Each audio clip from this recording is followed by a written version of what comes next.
छोड़ो यार, लोग तो जो है 15 लाख रुपया करोड़ दिए और आपको देने जाते हैं या शमशान घाट तक जाते हैं तो क्या कभी आपको किसी पुलिस ने रोका? क्या कभी आपको किसी अधिकारी ने रोका? सबके कायर कोखों का पैदाइश नहीं हूँ कि एक सरकार, जब हमारी सरकार आ जाए तो हम शेर बने, और जब हमारी सरकार चली गई तो हम घर में जाकर के बिल में घुस गए। काम कर रहे हैं वो जनता के डीएम नहीं रह गए, सब लोग भाजपा के डीएम हैं। जिस प्रकार से आप मुखरता से जवाब देते हैं हिंदुओं के खिलाफ, और बहुत सारे लोग कमेंट किए थे कि आपका आधार कार्ड देखा जाए कि क्या आप वास्तव में मिश्रा जी हैं या फिर नहीं। एच और एम का इक्वल टू करेंगे तो हिंदू प्लस मुसलमान इक्वल टू हरीश मिश्रा से बाहर कर दे। हम बीजेपी की तरफ बोलना तो क्या थूकना भी पसंद नहीं करते। चीन ने 16 गांव का नाम बदल दिया। कहाँ है नरेंद्र मोदी जी 56 इंची वाला सिनेमा लेकर के? है तो लाखों कमेंट हमारे पास भी आते हैं कि मिश्रा जी आप जो है एकदम जम करके लड़िए। तो हम लाखों कमेंट को ज्यादा देखें कि आप जैसे आपके जो है उन हजारों लोगों को देखें। सब मुख्यमंत्री तक इस समय जेल में घसीटते हुए जा रहे हैं, आपको नहीं डर लगता इतना भाजपा के खिलाफ बोलते हैं तो? ठीक है, ये आप तो सवाल ही नहीं पूछ पा रहे हैं। मुख्तार अंसारी अभी दुनिया में नहीं है, लेकिन कहीं न कहीं लोग अपनी अपनी राय रख रहे हैं मुख्तार अंसारी को लेकर के। वहाँ पर भी ग्राउंड स्तर पे हम लोग थे, धरातल पर, तो वहाँ पर भी जो लोगों की राय थी वो हमने आप तक पहुँचाने का प्रयास किया था, और एक वकील साहब थे उनकी भी बातों को हमने आप तक पहुंचाने का प्रयास किया था। फिलहाल इसमें हम लोग बनारस में हैं, तो बनारस वाले मिश्रा जी बड़ा बेबाकी से अपनी बातों को रखते हैं आपके सामने, और इतना ही बेबाकी से नहीं, ऐसी बेबाकी से कि उतना कोई पूरे दुनिया में किसी की हिम्मत नहीं है कि उस बेबाकी से अपनी बातों को रख सके। फिलहाल आप देख पा रहे हैं ये बगल में खड़े हैं बनारस वाले मिश्रा जी, हरीश मिश्रा इनका नाम हुआ और बनारस वाले मिश्रा जी के नाम से जाने जाते हैं। आइए इन्हीं से बात करने का प्रयास करते हैं कि इनके विचार से मुख्तार अंसारी ये क्या मानते हैं, और बहुत सारे लोग मसीहा इनका क्या रहा है, आइए इन्हीं से जानने का प्रयास करते हैं। मुख्तार अंसारी अभी दुनिया में नहीं है, आपकी राय में क्या थे? बहुत सारे लोग उनको मसीहा मानते हैं, तो बहुत सारे लोग उनको आपराधिक प्रवृत्ति का मानते हैं, आप उनको किस नजरिए से देखते हैं? देखिए, मुख्तार अंसारी जी को हम क्या माने, जब उनका जनाजा था, जब उनका शव यात्रा था तो लाखों लाख लोग वहाँ नम आँखों से थे। तो हम क्या माने या न माने, जो आँखों से देखी जा रही है, जो कानों से सुनी जा रही है, उसको लोग भले गोदी मीडिया उसको माफिया कह रहा हो, मुख्तार अंसारी जी को बहुत बड़ा जो है गुंडा कह रहा हो, लेकिन जो वहाँ जनाजे की मिट्टी में शामिल हुए लोग थे, लोगों ने बड़ी श्रद्धा पूर्वक उनको श्रद्धांजलि अर्पित किया, लोगों ने उनको मसीहा बताया। तो मैं जनता के पक्ष और जनता के बीच का आदमी हूँ, तो निश्चित रूप से मेरे भी जहन में मुख्तार अंसारी को लेकर के, एक सदन के वो सदस्य थे उत्तर प्रदेश शासन के, और उनके घर में अभी भी सांसद हैं, 2 विधायक हैं, वो खुद पूर्व विधायक थे, तो वो जनता के आदमी थे और वाकई निश्चित रूप से वो जनता के मसीहा थे और जनता के नेता थे। तो उन 63 केस का क्या होगा, जो 63 मामले उनके ऊपर दर्ज हैं, तो उसको आप किस नजरिए से फिर देखेंगे? देखिए, आदमी खत्म, मामला खत्म। आपके नज़र में क्या थे? हमारे नज़र में, हमने आपको बताया, मुख्तार अंसारी एक राजनेता थे, विपक्ष के एक मजबूत नेता। मसीहा, कुछ लोग दान या कुछ इस अलग तरीके से। ये आप गोदी मीडिया देख करके कह रहे हैं, लेकिन आपने शायद जो है वहाँ की भीड़ को नहीं देखा। आप एक बात बताइए, राजीव गांधी के मौत के बाद कौन सा ऐसा राजनेता था जिसके मिट्टी में, जिसके शव यात्रा में 2.5 से 3 लाख लोगों ने शिरकत किया? तो क्या वो किसी डॉन के लिए, किसी गुंडे के लिए जाएगा? कोई गुंडा होगा, डॉन होगा तो बहुत होगा, 4000 लोग होंगे, 5000 होंगे, 10,000 लोग होंगे, कि लाखों लाख लोग होंगे? तो लोगों की भावनाओं को आप समझने की कोशिश करिए, गोदी मीडिया के बहकावे में ना आकर के वाजिब आदमी के सिद्धांत को समझिए। Mukhtar Ansari the great personality थे, एक ब्रांड थे, हैं और रहेंगे। आपने देखा होगा कि मिट्टी के समय डीएमए और अफजाल अंसारी जो उनके बड़े भाई साहब हैं, उनमें विवाद हो गया था, तो कहीं न कहीं उसमें क्या आपको क्या लगता है कि प्रशासन द्वारा रोका जा रहा है मिट्टी देने से? देखिए, गाजीपुर के डीएम की बात नहीं, आप पूरे उत्तर प्रदेश के डीएम की बात करिए, तो उत्तर प्रदेश के तमाम उन ब्यूरोक्रेट्स जो अधिकारी हैं, वो अधिकारी पूरी तरीके से शासन सत्ता के मंशा पर काम करते हैं, और शासन सत्ता इस समय जो है क्रूरता की विचारधारा का पोषक है। योगी की जो सरकार है वो बेहद कायर सरकार है, वो जब न्याय नहीं पाती है तो जेल में जहर दे करके मारने का काम करती है। तो डीएम साहिबा अमानवीय भावना से वहाँ पर थी, किसी के यहाँ शोक है, किसी के यहाँ मिट्टी है। आप लोग सभी लोग हिंदू हैं और मैं भी एक हिंदू हूँ। मैं आपसे पूछना चाहता हूँ कि किसी के भी मृत्यु के उपरांत जब आप किसी को कफन देने जाते हैं, किसी को कंधा देने जाते हैं या शमशान घाट तक जाते हैं, तो क्या कभी आपको किसी पुलिस ने रोका? क्या कभी आपको किसी अधिकारी ने रोका? कितनों बड़ा कर्फ्यू तक लगा रहे, लेकिन शव यात्रा में कोरोना काल में इतना ज़्यादा बाउंडेशन था, लोग घर से बाहर नहीं निकल रहे थे, लेकिन जब शव यात्रा निकलती थी तो लोग उसको छोड़ते थे। तो ये साफ है मानसिकता कि जो ब्यूरोक्रेट्स है, जो डीएम साहब हैं, जो कमिश्नर साहब हैं, वो सरकार के साथ काम कर रहे हैं, वो जनता के डीएम नहीं रह गए, सब लोग भाजपा के डीएम हैं। तो अभी आपने बात बात में कहा कि उनको जहर दिया गया था, तो क्या आप भी उस जो उनके परिवार के जो लोग कह रहे हैं स्लो पॉइजन दिया गया था, क्या उस बात से आप एग्री करते हैं? ये निश्चित रूप से भारतीय जनता पार्टी बहुत ही कायर पार्टी है, और जब वो किसी से लड़ नहीं पाती है, जब किसी को वो मात नहीं दे पाती है, तो उसको पीठ पीछे या तो गोली मार देती है। ये पुराना इतिहास है भारतीय जनता पार्टी का। आप आज़ादी के समय, जिस समय देश आज़ादी का लड़ाई लड़ रहा था, उस वक्त का आप जो है शायद संघ का आप इतिहास पढ़ेंगे तो आपको खुद नफरत होने लगेगा। तो ये सावरकर के लोग हैं, ये मुखर्जी के लोग हैं, ये नाथूराम गोडसे के लोग, तो तमाम गांधी इस देश में मारे जा रहे हैं, तमाम लोगों को जहर दे के मारा जा रहा है। मेरा भी ये मानना है कि मुख्तार अंसारी को जेल के अंदर कस्टोडियल डेथ हुआ और उनको जहर दिया गया। इसमें शासन प्रशासन, जेल प्रशासन और योगी जी खुद शामिल है। जिस प्रकार से आप मुखरता से जवाब देते हैं हिंदुओं के खिलाफ, और बहुत सारे लोग कमेंट किए थे कि आपका आधार कार्ड देखा जाए कि क्या आप वास्तव में मिश्रा जी हैं या फिर नहीं। देखिए, हमको लगता है कि आप पढ़ लिख करके पत्रकार नहीं बने, क्योंकि नहीं, हमें लोगों की राय जो कमेंट सवाल लोगों की तरफ से आप पूछेंगे तो आप ही को जवाब सुनना होगा। नहीं, उनका मांग था तो आपसे किया जाए इस सवाल को, इसलिए हमने उस सवाल को किया। ठीक है, इस देश के अंदर महंगाई के ऊपर सवाल पूछने पे अगर आप हमको मुसलमान मानते हैं तो बेशक आप मुझे मुसलमान मान लीजिए। इस देश के सवाल में, बेरोजगारी के सवाल पर अगर हम सवाल पूछते हैं सरकार से, और मुसलमान अगर आप कहते हैं बेरोजगारी के सवाल पूछने तो मुसलमान मानिए, हमको कोई दिक्कत नहीं। हमारा तो नाम ही है हरीश मिश्रा, यानी एक नाम में एच है, एक नाम में एम है, और एच और एम का इक्वल टू करेंगे तो हिंदू प्लस मुसलमान इक्वल टू हरीश मिश्रा। जवाब दे दीजिएगा कि हमको जो लोग, कुछ लोग हमको हिंदू समझते हैं तो वो हरीश समझते हैं, जो लोग मुझे मुसलमान समझते हैं वो हमारे मिश्रा के टाइटल को ले लें। सबको खुश रहने का अधिकार है इस देश में। हम लोग भाजपाइयों की तरह नीच मानसिकता के नहीं हैं कि किसी को जाति मजहब के नाम पर तिरस्कार करें, अपमानित करें। ये तो भगवान है जो हमको हरीश मिश्रा एच और एम बना के दे दिया कॉम्बिनेशन, तो हिंदू मुसलमान चलेगा एक साथ और इस देश की अखंडता और एकता बरकरार रहेगी। उन चिरकुटों की बात मत करिए मेरे साथ। आपके नेता पल्लवी पटेल का भी कोई प्लान है वहाँ पर जाने का, सांत्वना देने? अभी तक तो नहीं है, हो सकता है भाई चुनावी दौरे में व्यस्त हैं वो, और निश्चित रूप से मुझे लगता है कि विपक्षी एकता के गोलबंद को और मजबूत करने के लिए डॉक्टर पल्लवी पटेल जी वहाँ जाएंगे।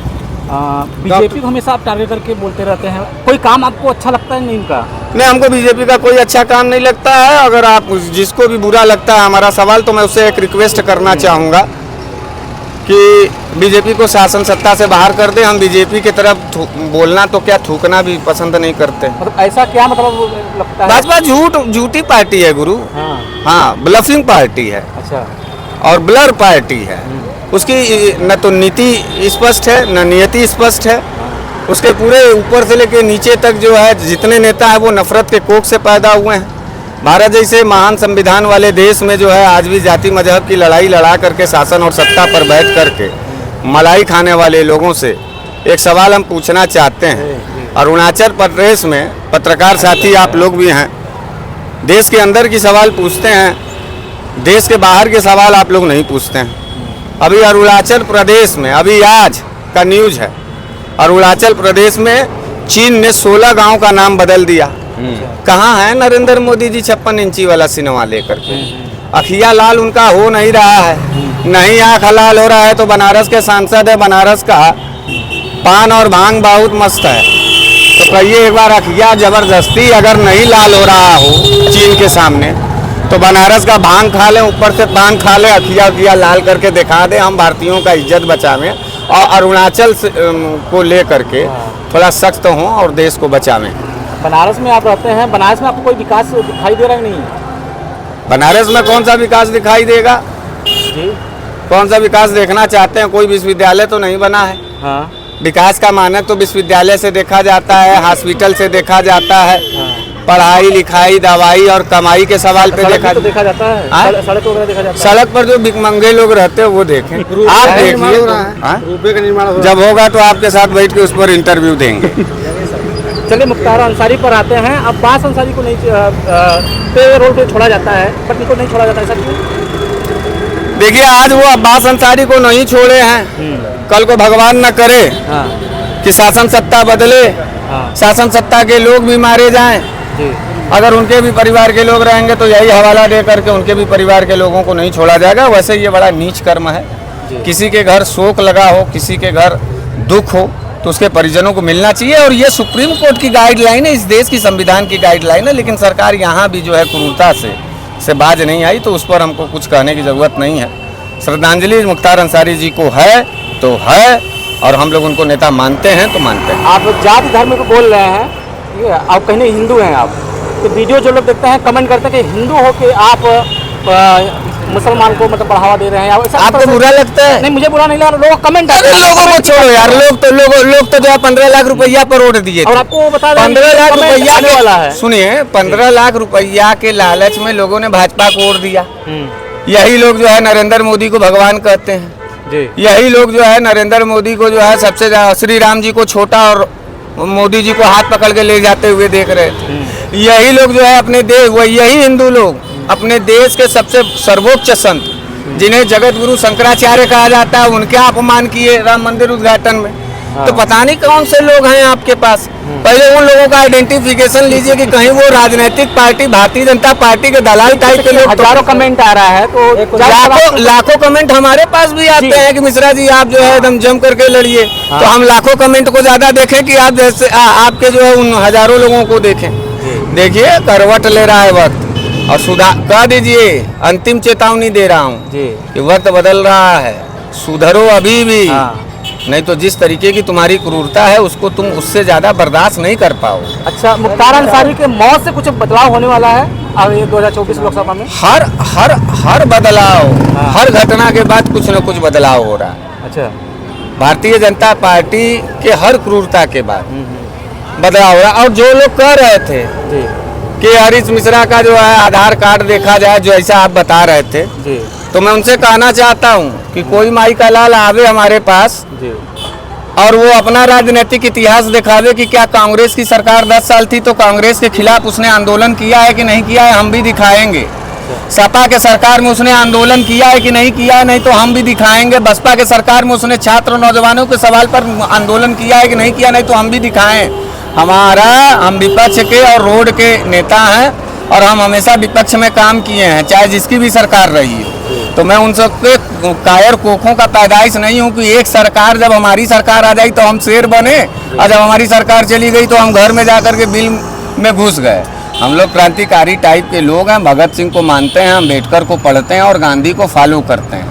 तो इन नाथूराम गोडसे वालों से कह दो कि सवाल पूछने का तुम लोगों को अधिकार नहीं, यहाँ गद्दारी से गोली मार सकते हो तो मार लेना। ये बताइए, इतने लोग देख रहे हैं कि सब मुख्यमंत्री तक इस समय जेल में घसीटते हुए जा रहे हैं, आपको नहीं डर लगता इतना भाजपा के खिलाफ बोलते हैं तो? गुरु, अब जब जो है जलालत के साथ मरना है, महंगाई, बेरोजगारी और दलिद्रता में, तो उससे बेहतर जो है आप जैसे तमाम वंचित और गरीब और जो है बेसहारा लोगों का सवाल उठा के अगर मर जाएंगे तो घर बना होगा। अच्छा, आपकी नेता जो है पल्लवी पटेल, वो इंडिया गठबंधन छोड़ के IM को ज्वाइन कर ली। IM को ज्वाइन कर ली? PDM ज्वाइन कर ली? PDM का एक नया तीसरा मोर्चा। हाँ, तो ये कहिए, आप तो सवाल ये नहीं पूछ पा रहे हैं। कहाँ से आए हैं? ऐसे बोलिए कि गठबंधन कर ली, आप सीधे किसी एक पार्टी के राष्ट्रीय नेतृत्व को आप कह रहे हैं जाके ज्वाइन कर ली, गठबंधन कर ली। हाँ, ऐसे बोलिए। नरेंद्र मोदी से भी कहिए, नरेंद्र मोदी से भी हम पूछना चाहते हैं कि इतना बड़ा भाजपा बना करके, इतना बड़ा भाजपा ये बनाए, इतनी बड़ी भाजपा दल हो करके 40 पार्टियों में जा करके वो ज्वाइन कर लिए, 40 पार्टियों के नेता हो गए। पल्लवी पटेल एक पार्टी की नेता होकर दूसरे पार्टी के साथ गठबंधन करके इस देश में दलित, पिछड़े और मुसलमानों के सवाल पर लड़ रही, उनको ढेर सारी शुभकामनाएं। सर, 2024 का लोकसभा चुनाव में क्या इस बार बदलाव देखने को मिलेगा? गुरु अगर बदलाव नहीं होगा ना तो ये कैमरा आप छोड़ करके कहीं ना कहीं इराक और कुवैत में नौकरी मांगने चले जाएंगे। आप नहीं रह पाएंगे इस देश में। सर ऐसा भी कहा जाता है कि अगर भाजपा नहीं आती तो हमारा जो देश है वो लुट जाता है। इस सवाल का जवाब मैं आपको बतौर इंसानियत आपके दिल पर हाथ रख करके आप इसका जवाब दीजिए कि अगर भाजपा आती ना आती तो क्या हम लोग जिंदा ना रहते। गुरु अगर कांग्रेस 10 साल और रिपीट हो गई होगी तो आज हम शायद अमेरिका को पीछे छोड़ चुके होते, और क्योंकि उसके पास डॉक्टर मनमोहन सिंह जैसा अर्थशास्त्री था और भारतीय जनता पार्टी के पास नरेंद्र मोदी जैसा फेंकू टाइप का आदमी है, खाली बतिया करता है। हम लोगों से तो इतना सवाल आप पूछे, आप लोगों का बुरा मत मानिएगा। आप लोगों को आपके कलम और आपके पत्रकारिता की कसम, हम आप लोगों से ये कहना चाहते हैं कि एक सवाल नरेंद्र मोदी से अपने कैमरा अपने माइक पे आप उसका जवाब लेके दिखाइएगा, हम मान जाएंगे कि आपका प्रधानमंत्री आपको मानता है, जानता है, समझता है। हाँ, तो अफजल अंसारी साहब मैदान में हैं, क्या लगता है कितने अंतर से जीतेंगे? देखिए अब तो वो जनता फैसला करेगी। अनुमान क्या है? कहीं न कहीं सहानुभूति तो मिलेगी इनके जाने के बाद। मुख्तार हमको तो अंसारी लगता है पूर्वांचल के सभी सीटों पे इंडिया गठबंधन और समाजवादी पार्टी के लोग जीत जाएंगे, विपक्षी धारा जीतेगी, प्रचंड बहुमत से जीतेंगे। तो कौन है अपने आप को ये कहने वाला चुनाव से पहले? कोई है ऐसा माइका लाल राजनीतिक दल का कि हम बहुत प्रचंड बुरी तरीके से हारने वाले हैं? कैसा सवाल करते हैं? जीतने वाले तो कहेंगे ना कि हम प्रचंड बहुमत से जीत दर्ज करेंगे। हारने वाला इस देश में कभी कोई बोला है? हारने वाला कौन बोलेगा? जीतने आप वाला। यही तो हमसे कबूलवाना चाहते हैं। नहीं, हम हार रहे हैं, हम हार नहीं रहे। अफजल अंसारी जीतेंगे कि हारेंगे, वही तो हम पूछ रहे हैं। 5 लाख प्रचंड- वोटों का अंतर होगा। हमको लगता है कि रामविलास पासवान जी पूरे वर्ल्ड के रिकॉर्ड धारक हैं हिंदुस्तान में वोट के अंतर से जीतने वाले, और स्वर्गीय रामविलास पासवान जी के वोट के रिकॉर्ड को अफजल अंसारी जी क्रॉस करेंगे और वर्ल्ड रिकॉर्ड बनेगा अफजल अंसारी के वोटों। अभी तक भाजपा जो है उस सीट पे कैंडिडेट नहीं उतारी, उस पर क्या कहना है? डेरा गई है भाजपा, गाजीपुर पर उतारी नहीं रही है। 18 तो सारे सीटों को जो है घोषित कर दी, गाजीपुर पर नहीं। वहाँ मंथन चल रहा है कि किसकी आत्महत्या, राजनीतिक आत्महत्या करने वाली सीट हो गई है भाजपा की। वो कह रहे हैं कि जिसको आत्महत्या करना होगा वो अफजल अंसारी के सामने जाके नामांकन करेगा, अपने राजनीति का कब्र खोद करके वहीं गाजीपुर में मिट्टी में मिल जाएगा। भाजपा वहाँ मिट्टी में मिलने जा रही है। कह रहे हैं 400 पार का नारा दे रहे हैं, कैंडिडेट ही नहीं घोषित कर पा रहे हैं। इंडिया गठबंधन 500 पार है, इसको मान लीजिएगा। नहीं, भाजपा वाले कह रहे हैं कि 400 पार अरे है। हम भी इंडिया वाले हैं, हाँ। हम भी कह रहे हैं 500 पार है हमारा इंडिया गठबंधन। जाके यही कहिएगा आप किसी बात तो को। आप वहाँ से इंडिया गठबंधन में है, यूपी में जो है अखिलेश यादव आपको बाहर कर देते हैं अपने गठबंधन से। देखिए ये सवाल अपने विपक्षी परिवार का है और इसका मुकम्मल जवाब आपको कुछ ही दिनों में मिल जाएगा। लेकिन फिलहाल अभी हम विपक्ष की धारा में हैं और गरीब नौजवान और किसान और बहन बेटियों के सवाल पर इस क्रूर शासन सत्ता से सामना कर रहे हैं। आप सभी लोगों से निवेदन है कि आप लोगों की भी पत्रकारिता इस देश के किसानों के लिए हो, इस देश के बहन बेटियों के लिए हो, इस देश के नौजवानों के लिए हो। बाकी तो पूरा स्ट्रीम मीडिया जो है वो मोदी और योगी के लिए पत्रकारिता कर रही है और देश की धारा भी बदल रही है। Thank you.